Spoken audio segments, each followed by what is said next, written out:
Hola, un gusto saludarte. Mi nombre es Saraí y a lo largo de este taller virtual vamos a estar compartiendo contigo algunas nociones básicas de costura para que puedas de tu casa elaborar algunas prendas.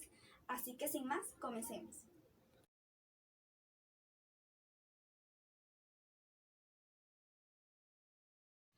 Antes de iniciar es importante compartir contigo algunas orientaciones. Vamos a estar enviando por el grupo del WhatsApp algunos links para que puedas revisar los videos que vamos a estar enviando. Y anexo a eso, también vamos a enviar infografías, imágenes complementarias para poder abarcar, ¿verdad?, mayor conocimiento, para poder ampliar el nivel de conocimiento que vamos a impartir. Si es necesario que revises en el orden en que vamos a enviar la información. Esto es porque nuestro interés es que la información pueda llegar clara y no te confundas. Y ya sea porque no tengas ningún conocimiento en costura o que ya conozcas algunas cosas, no queremos entonces que esto pues te pueda generar algunas confusiones como ya te hemos estado compartiendo y hacer tu aprendizaje mucho más dinámico, mucho más práctico y mucho más sencillo. Ahora sí, vamos a comenzar. El arte de la costura. La costura es el arte de tomar una tela y elaborar de ella alguna prenda. La costura es una de las artes más prácticas porque la podemos emplear en nuestro hogar, con nuestra familia y es útil hasta para nosotras mismas, ¿por qué no? Realmente es una de esas artes que a pesar de que son tan necesarias, pues no es tan conocida su profundidad de aplicación. Por eso es que estamos realizando este taller para que tú puedas tener algunos conocimientos que te lleven a elaborar prendas que sean de tu gusto, de tu agrado, con la cual te puedas sentir cómoda. Pero tienes que tener en cuenta que para ello debes tener dedicación. Debes tener poderle colocar ese interés, ese arte, porque a pesar de que es algo bastante sencillo, pues la costura no deja de ser numérica. Y para ello requerimos tener algunos niveles de concentración. Es por eso que es importante que te prepares para la costura. Ten en tu hogar, en tu casa, algún pequeño espacio en el que puedas disponer para colocar esos elementos, los implementos que vas a necesitar para coser. Si tienes alguna máquina de coser, ubícala en ese espacio, tus botones, tus hilos, la cinta métrica, los alfileres y trata de mantener ese espacio siempre organizadito. Algo que las costureras y confeccionistas sabemos que es un poco difícil, pero eso te va a ayudar mucho a poder aligerar y a poder agilizar tu trabajo. Entonces, prepárate siempre para la costura. Ubica esos espacios en el día en el que tú sientas que le puedes dedicar, ¿okay? En el que tú sientas que ese momento es para poder crear, para poder cristalizar algo que ya tú tengas ideado, alguna necesidad para tus hijos, para tu familia en general. Entonces, ese espacio es el que tú vas a poder sentirte libre, creativa, te vas a poder liberar en ideas y poder cristalizar aquello que quieres o que necesitas.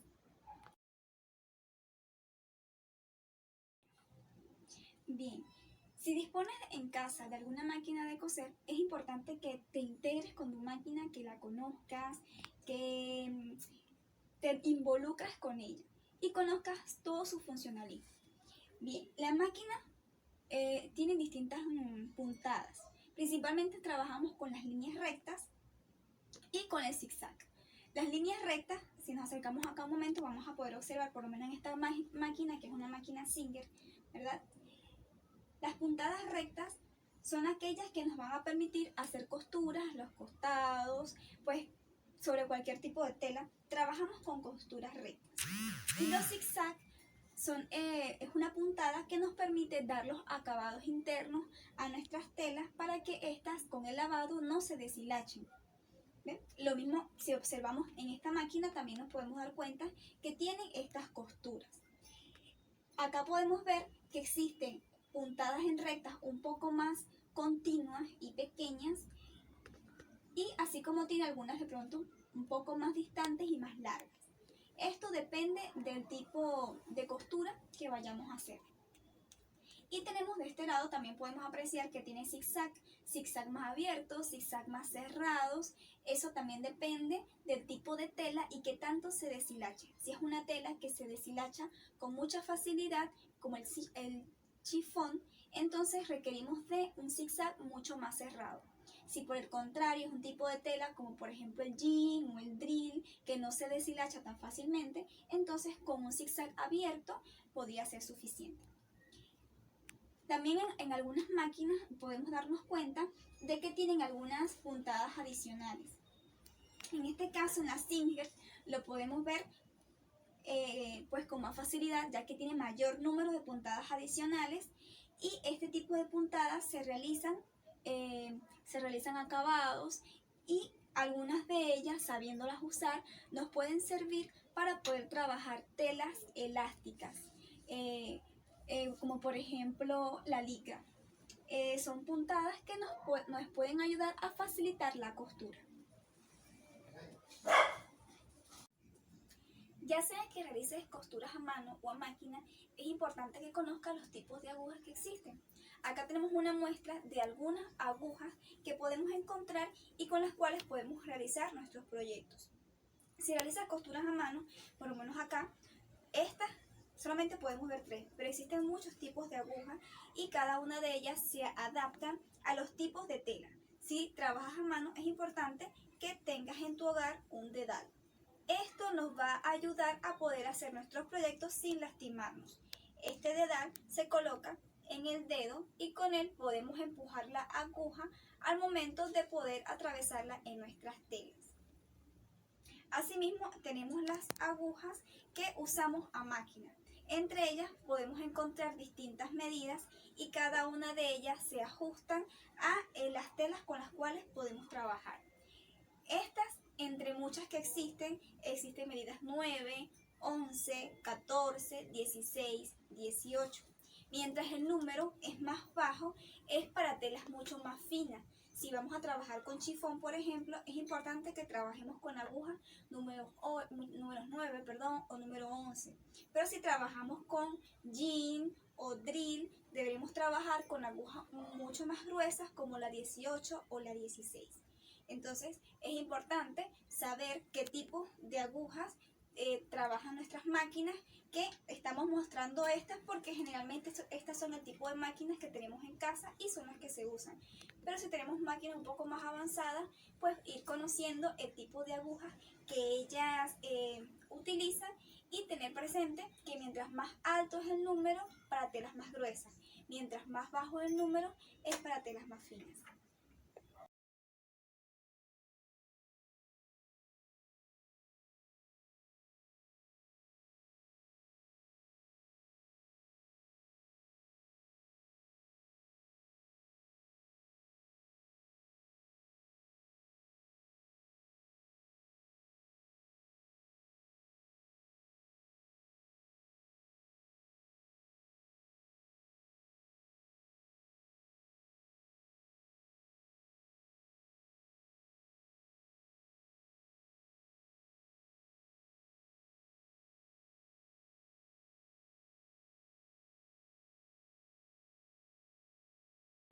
Bien, ahora te voy a enseñar a identificar el delantero y el trasero de una tela.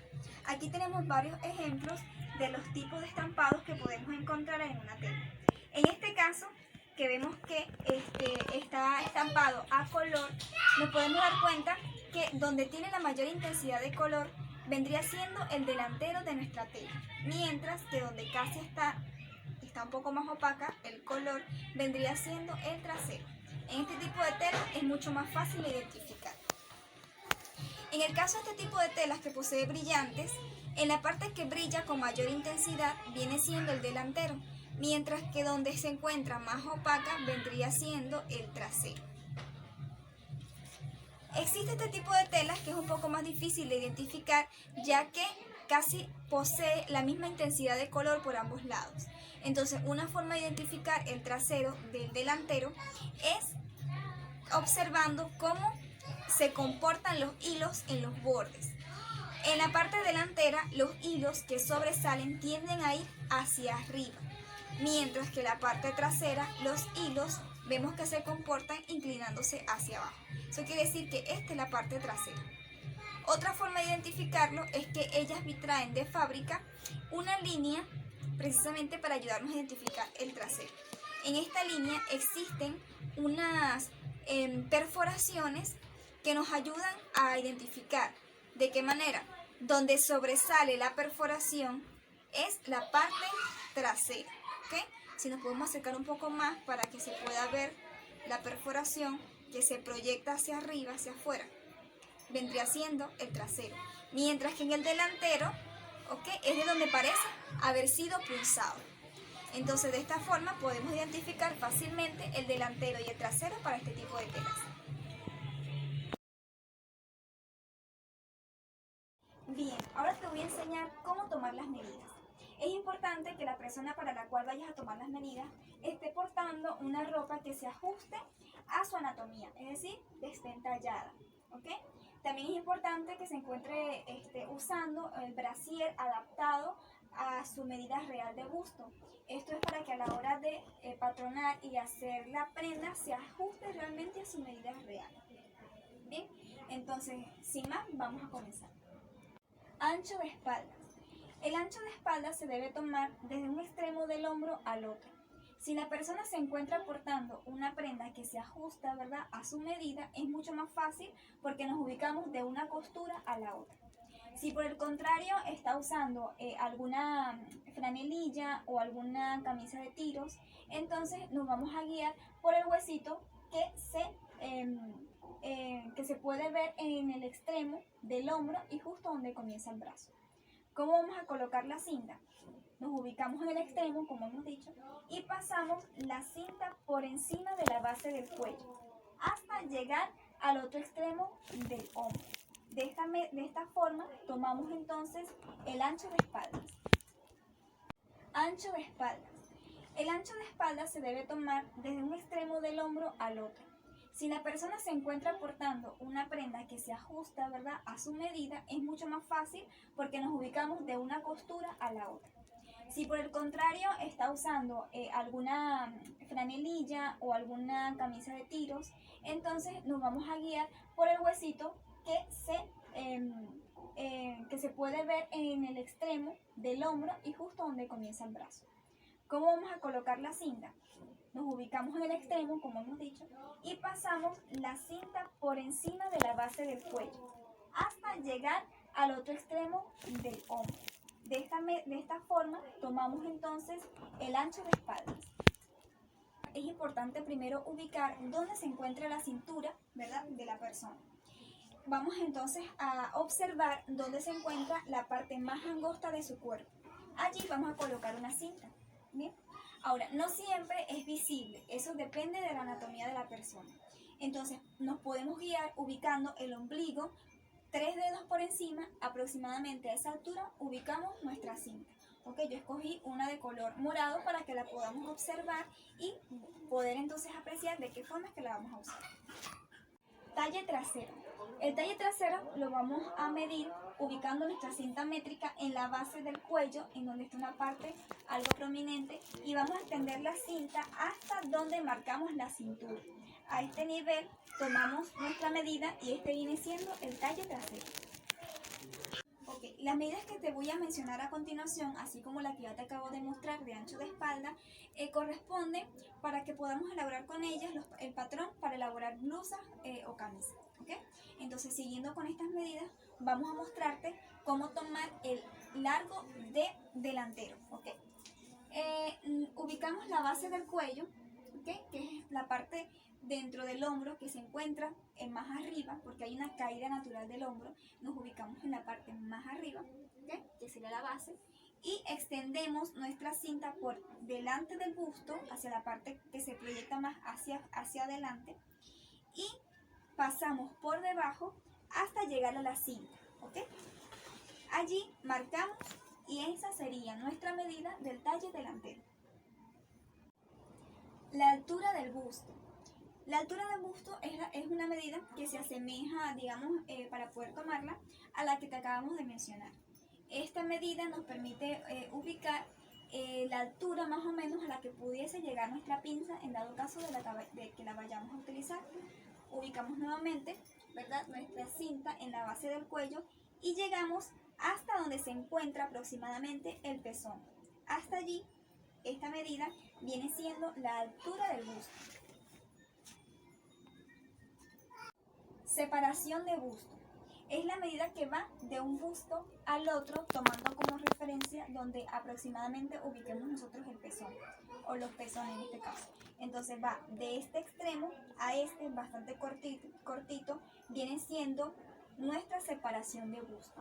Esta medida es importante para determinar, ¿verdad?, a qué más o menos el ancho que van a tener nuestras pinzas. Contorno de busto. Para el contorno de busto necesitamos que la persona extienda, ¿verdad?, sus brazos. En esta posición ubicamos la cinta, ¿verdad?, en la parte más prominente del busto y pedimos a la persona que baje.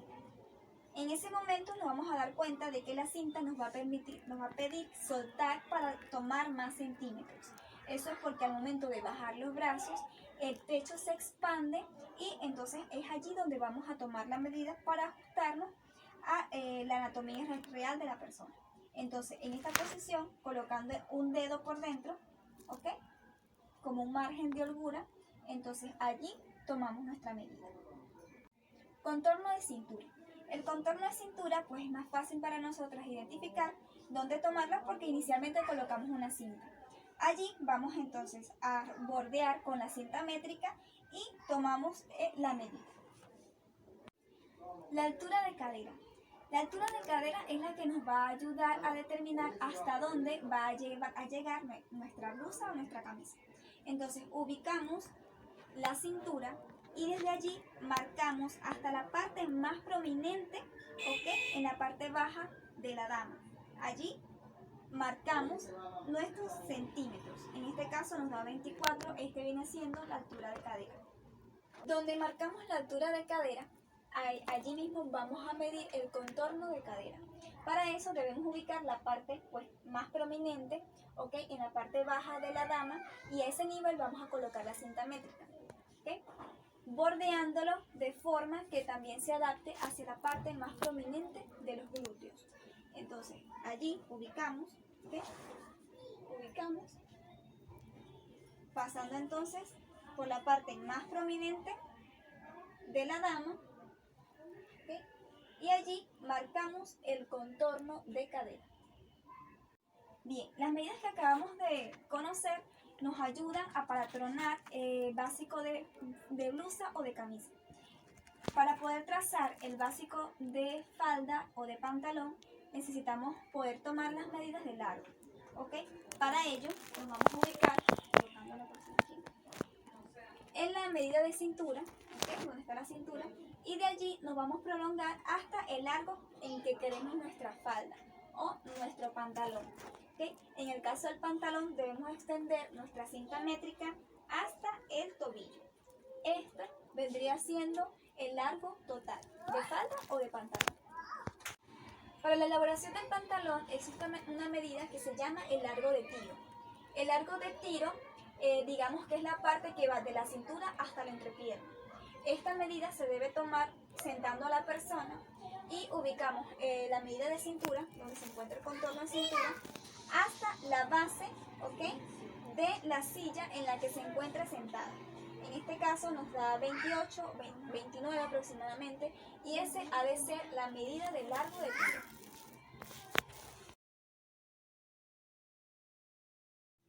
Bien, hemos terminado así nuestro primer encuentro y con esto queremos animarte a que comiences tus propios proyectos. Anda ubicando alguna idea de alguna prenda que tú quisieras hacer. Para el día de mañana, antes de comenzar con la clase, vamos a perder un pequeño espacio para que puedas mandar fotos de algunas medidas que has tomado de algún familiar. Esto como parte de la tarea para esta primera clase. El arte de la costura es un arte muy bonito, que solemos disfrutar muchísimo, mucho más cuando logramos ver cómo con nuestras manos podemos hacer cosas, cristalizar cosas que tenemos ideadas hacer. Sin embargo, es importante que te tomes las cosas con calma, porque si bien es cierto que es algo bastante fácil de hacer, con frecuencia solemos frustrarnos cuando las cosas no nos salen como queremos. Por eso es importante que te tomes las cosas con calma, que sigas nuestras orientaciones y que sepas que vamos a estar contigo acompañándote a lo largo de todo este taller para poderte ayudar. Así que disfrútalo al máximo y nos vemos en la siguiente clase.